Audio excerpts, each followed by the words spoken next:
Bringing our political director, Rick Klein, to break down the results. What do we learn, Rick?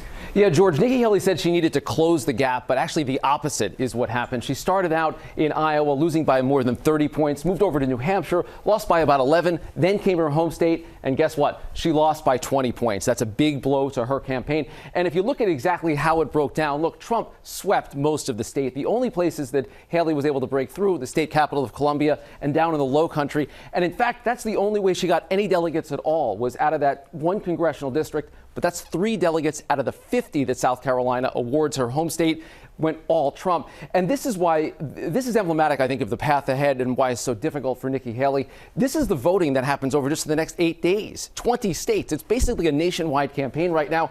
But Nikki Haley is not looking at the entire nation. There's only a handful of states that she's looking to visit in the next couple of days.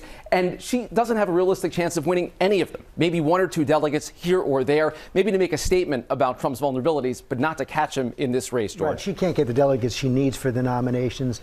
But there are some warning signs for the general election for Trump in those numbers. Yeah, and check out this in the exit polls. Donald Trump romped among Republicans in South Carolina, won by 70-30, a 40-point margin. But among independents, it was actually Haley by 25 points. So it's one thing to win in the Republican primary. It's another to start to look to a general election when you need to attract independent voters. That's Trump's problem right now. And this is, I think, a telling question. 60% of the voters in South Carolina in the Republican primary said Trump would still be fit to be president if he's convicted of a crime. But that's 36% who say that he wouldn't be fit. So think about that. That's more than a third of voters, not just independents. Those are some core Republicans who say Trump would not be fit to serve if he is convicted, a very real possibility before November. Guys? Fine, thanks very much. And George, what's your perspective on all of this? Well, I think Nikki Haley, and listen, Trump has effectively locked up the nomination at this point. He's solidified his control of the Republican Party. Now, why is Nikki Haley staying in? I think simply to be the last person standing if a health issue or Trump's legal troubles knock him out. So then she'll have some kind of claim to the nomination. I think that's her only hope at this point.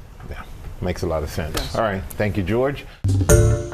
Hi, everyone. George Stephanopoulos here. Thanks for checking out the ABC News YouTube channel. If you'd like to get more videos, show highlights, and watch live event coverage, click on the right over here to subscribe to our channel. And don't forget to download the ABC News app for breaking news alerts. Thanks for watching.